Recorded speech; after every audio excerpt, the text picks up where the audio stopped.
সূর্য এখন মধ্য গগনে। আর আমি আবার না চাইতেও এই জায়গাটায় এসে হাজির হলাম। এবার কেন হাজির হলাম, কিসের জন্য হাজির হলাম সেটা চলো আগে গিয়ে বলছি। হ্যাঁ, যারা দেখার তারা ঠিক দেখে নিয়েছে কোন জায়গা। আবার তবু আমি এক্ষুনি দেখিয়ে দিচ্ছি। সবাই এদিকে পুণ্য স্নান করতে কুম্ভ যাচ্ছে, আর আমি না চাইতেও আবার জোড়াজুড়িতে এখানে এলাম। এবার এই জায়গায় এলে কেন আমি ইমোশনাল হয়ে যাই সেটা যারা আমার বহু আগের ভিডিও দেখেছে তারা প্রায় অনেকেই জানে। এবার এখনও তো ইমোশনাল বহুগুণ হওয়া বাকি। তাই চট জলদি এখন চলমান সিঁড়ি দিয়ে উপরে উঠি, কারণ জার্নি জাস্ট বিগিনিং। ও বাই দা ওয়ে, তোমরা কারা কারা মহাকুম্ভের পুণ্যস্নানে গেছো সেটা কিন্তু জানিও। আমারও কিন্তু যাওয়ার কথা ছিল, কিন্তু হঠাৎ করেই এখানে আমাকে আসতে হলো, যার জন্য সেটা ক্যান্সেল। আর তাছাড়া না এসেও উপায় ছিল না, কারণ যতই হোক বাড়ির ব্যাপার, তাই সামিল না হয়ে উপায় ছিল না। তাই নিজেকে এটা বলি সান্ত্বনা দিলাম যে মন পবিত্র থাকলে যে কোনো গঙ্গা স্নানই পুণ্য স্নান, আর যেটা আমি বছরের প্রথমেই বারাণসী গিয়ে করে এসেছি, তাই কষ্ট পেয়ে কাজ নেই। তবে এখান থেকে কিন্তু এখনও 3 ঘন্টার জার্নি বাকি, আর খিদেও পেয়েছিল প্রচুর। তাই এই স্টেশনের পিছনে আই লাভ বার্ডওয়ান লোগোটা দেখতে দেখতে সামনের এই দোকানে অর্ডার করে দিয়েছিলাম ব্রেড অমলেট। আর আজকে দুপুরে এটাই ছিল লাঞ্চ। 25 টাকায় সস্তার পুষ্টিকর খাবার এর থেকে ভালো আর মনে হয় না। এবার এখান থেকে বাস ধরে সোজা যাব নতুন গ্রামের মোড়, সেখানেই শেষ নয়, আরও তারপরে একটা বাস চেঞ্জ করে তারপরে আবার আধ ঘন্টার টোটোতে জার্নি করে তারপরে গিয়ে গন্তব্যে পৌঁছাবো। আর এইসব রাস্তাঘাট থেকে একটু ইমোশনাল লাগলো, কারণ একটা সময় অনেক চষে বেরিয়েছি এইসব জায়গায়। দাঁড়িয়ে দাঁড়িয়ে বিল্ডিংটা দেখছি, হঠাৎ করে ওইদিকে শুনলাম যে বাস নাকি আসছে। আর এখানকার বাসগুলো পুরো ট্রাকের মতো দেখতে, কোনটা বাস কোনটা ট্রাক ধরতেই পারবে না। আর এবার আমি বলি আমি কোথায় যাচ্ছি। আমি যাচ্ছি আমার নিজের দেশের বাড়ি, নিজের বাড়ি। ফাইনালি দীর্ঘ 12 বছর পর, ঠিক আছে। আর আমি তো আগেই বলেছি বর্ধমানের সাথে আমার অনেক পুরনো সম্পর্ক। নিজের মাটির টান, নিজের শেকড়ের টান, নিজের রক্তের টান। এবার এত বছর পর কেন যাচ্ছি, কারণ আমার ছোটো কাকা একটা বিপদ ঘটিয়ে ফেলেছে, ওই জন্য। না না, সে অনেক ভালো আছে, সুস্থ স্বাভাবিক আছে, আর বহাল তবিয়াতে আছে। এবার প্রত্যেক বছর না হলে অন্তত 2 বছরে একবার তো অবশ্যই আমরা দেশের বাড়ি আসতাম।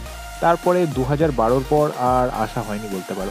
হ্যাঁ, বর্ধমান আমাকে অনেক কাজেই আসতে হয়েছে বা অনেক বাড়ি আসতে হয়েছে, কিন্তু এই মুখও আমি হচ্ছি ফাইনালি 2012 সালের পর। বাড়ির সবার এত জোড়াজুড়ির পর, এত রিকোয়েস্টের পর সেই পুরনো টানে আবার আমি আসতে বাধ্য হলাম বলতে পারো। আর গাড়ি আমাদেরকে নামিয়ে দিয়ে গেল এই যে নতুন গ্রামের ওই পাশ থেকে এই বাসটা এলো। আবার আমাদের অন্য বাস ধরে এখান দিয়ে যেতে হবে পালিটার মোড়। দীর্ঘ 40 মিনিট পর গাড়ি আমাদের এই পালিটার মোড়ে দাঁড় করিয়ে এখন আমাদের ছেড়ে সোজা চলে যাচ্ছে। আর আমি আজও জানি না ওই রাস্তা ধরে কোন পাশে যাওয়া যায়। আমরা এলাম এ পাশ দিয়ে, কিন্তু আমার গন্তব্য এই মাঝখানের পথ ধরে সোজা। আর তারপর এখন টোটো করে চারপাশের সৌন্দর্য উপভোগ করতে করতে সোজা চলেছি গ্রামের দিকে। আর চারপাশের দৃশ্য ভাই বলে বোঝানোর মতো নয়। তবে হ্যাঁ, এখনো বাড়ি পৌঁছাতে আমার 20-25 মিনিট বাকি। ততক্ষণ নয় তোমরা চারপাশের সুন্দর দৃশ্য একটু দেখে নাও। বাবা দাদু এদের মুখে ছোটবেলা শুনতাম যে বহু আগে আগে নাকি মানুষ সন্ধে 6টার পর এইসব রাস্তা ধরে যেতে ভয় পেত। তবে না, এখন পরিস্থিতি যথেষ্ট পাল্টেছে, রাস্তাঘাটও যথেষ্ট সুন্দর হয়েছে। তবে তখন সন্ধ্যা হয়ে আসছিল বলে চারপাশের এই সবুজের সমারোহটা হয়তো ঠিকঠাক করে বুঝতে পারছো না, কারণ সময় হয়ে গেছিলো বিকেল 5টা 25। তবে যা বুঝছি দিনের বেলায় কিন্তু এই জায়গাটা জাস্ট লুক লাইক হেভেন। আর ফাইনালি গ্রামে এন্ট্রি হয়েও গেছে, ঠিক আছে। যাই হোক, নিজেকে একটা ফিল আসছে যে বাড়ির ছেলে বহু বছর পর বাড়ি ফিরেছে। আর বাবার হঠাৎ দেখা হয়ে গেল এক পরিচিত কাকুর সাথে। বাবা ওনার সাথে ততক্ষণ কথা বলছিলেন, আর আমি এই আবছা আলো অন্ধকারেও গ্রামটা দেখার চেষ্টা করছি। চারপাশটা হালকা লাল লাল ভাব থাকলেও এটাকে গোধূলি বলা যায় না, কিন্তু যাই হোক এই আধো অন্ধকারেও সুন্দর বোঝা যাচ্ছিল সবটাই। এবার যা বুঝলাম একটু আধটু তো পরিবর্তন হয়েছে, কিন্তু পুরনো স্মৃতি আওড়ানোর চেষ্টা করলাম যে না, আমার প্রায় সবই মনে আছে, সেরকম কিছুই বদলায়নি। যাই বলো, গ্রামের এই সন্ধ্যা নামার মুহূর্তগুলো কিন্তু অসাধারণ হয়। আর ওই যে দূরে দেখছো লাইট জ্বলছে, ওটাই হচ্ছে আমার বাড়ি। এই পুকুরটাও আমাদের, আর দূরে সবুজ বাড়ি দেখা যাচ্ছে, ওটা এক কাকার। চলো আপাতত বাড়ি তো ঢুকি। আর আমার বাড়ির সবাই কিন্তু জানে মিষ্টি আমি কমই খাই, তাই খাতির যত্ন প্রচুর করলো। মিষ্টি আমাকে মাত্র দুটোই দিয়েছিল, তার মধ্যে একটা আবার খেয়ে নিয়েছি। সবার সাথে পরিচয় পর্বটা না হয় পরে করাবো, কারণ এখন আমিও টায়ার্ড, সবাই খুব ব্যস্ত, ঠিক আছে। তবে হ্যাঁ, এইটুকু কি, আমি খুব হ্যাপি বহুত দিন পর নিজের বাড়ি এসে।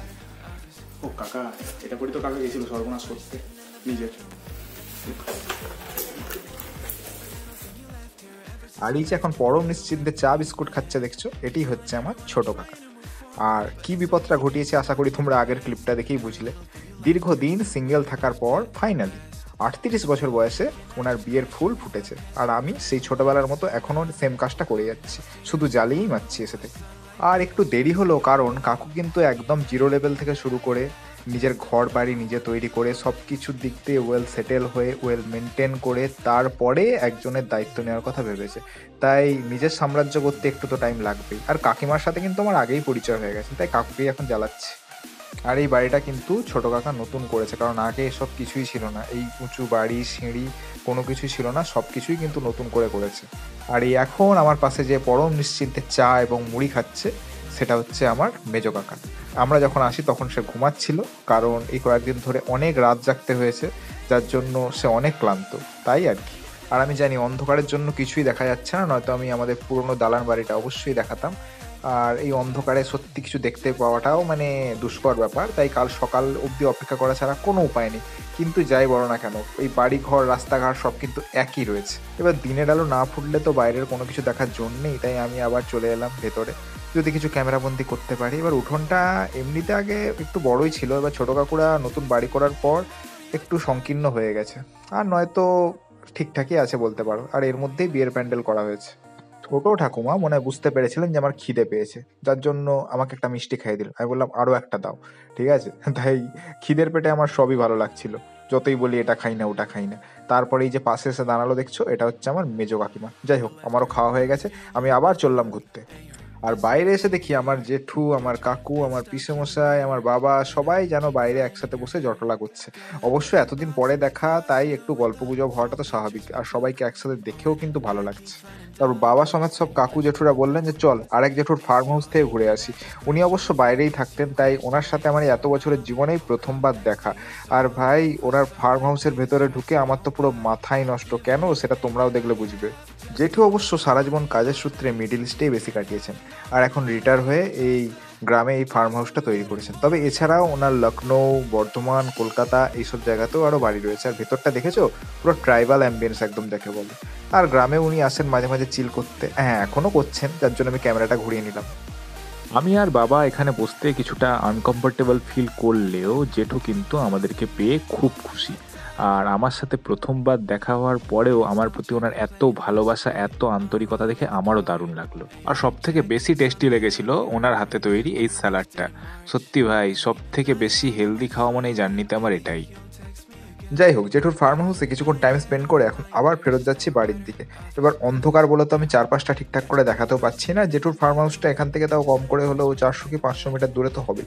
তারপর দেখি বড় কাকার ফাইনালি ঘুম ভেঙে গেছে, আর বড় কাকা এতক্ষণ পরে ঘুম থেকে উঠলো, কারণ বুঝতেই পারছো খুব টায়ার্ড, আর বড় কাকা নাকি 3 দিন ঘুমায়নি। তারপর ছোট কাকু একটু বাবাকে ডেকে পাঠালো, যার জন্য আমি আমার এই কাকু আর জেঠুদের সাথে বাবাকে পৌঁছে দিয়ে হঠাৎ করে আবার নিচে চলে গেলাম। আর নিচে এসে হঠাৎ দেখা বড় কাকার সঙ্গে। বড় কাকাও কিন্তু সারা জীবন ভারতবর্ষের বিভিন্ন জায়গা ঘুরে ঘুরেই কাটিয়েছে কাজের সূত্রে, আর ছোটবেলা কিন্তু আমাকে খুব ভালোবাসতো। আর এত বছর পরেও, মানে 15 বছর পর দেখা হওয়ার পরেও দেখছি সেই ভালোবাসা কিন্তু এক বিন্দুও কমেনি ভাই। লাস্ট যখন 2012 সালে আমি বাড়ি আসি, কাকা তখন বাড়িতে ছিলই না, যার জন্য ওনার সাথে আমার দেখা হয়নি। তারপর দীর্ঘ এতদিন পর হঠাৎ করে দেখা। আর এদিকে আমি ঠাকুর মণ্ডপের ছবিটা আমাদের তুলতেই যাচ্ছি, কাকা বারবার খালি বলছেন এদিকে আয়, তোর সাথে কথা আছে, যাই কি কথা দেখি। আর কাকা কিসের জন্য ডেকেছে এতক্ষণে বুঝতে পারলাম। দেশের বাড়ির সব থেকে বড় কন্ট্রোভার্সিয়াল জিনিস আমাকে আমার সমস্ত জায়গাগুলো দেখাচ্ছে। আমি বললাম আরে কাকা বাদ দাও, এখন আমি এখানে ঘুরতে এসেছি, এইসবের জন্য আমি কোনো মতে আসিনি। আমি এসেছি আমার নিজের গ্রামের বাড়ির টানের, এইসবের মোহমায়া, এইসবের আশা আমি কোনোদিনও করছি না। তারপরে হঠাৎ করে একটা গাছ দেখালো, এই গাছটা নাকি আমার বাবা লাগিয়েছিল, আরও ওখানে কিছু গাছ রয়েছে সেগুলো আমার দাদু লাগিয়েছিল। কারণ অন্ধকারে তো বোঝার কিছু জো নেই। আমি বারবার করে একটা কথাই বলছিলাম যে দেখো, এখন আমার এসব দেখে কোনো লাভ নেই, আর তাছাড়া অন্ধকার, আমি কিছু বুঝতেও পারছি না।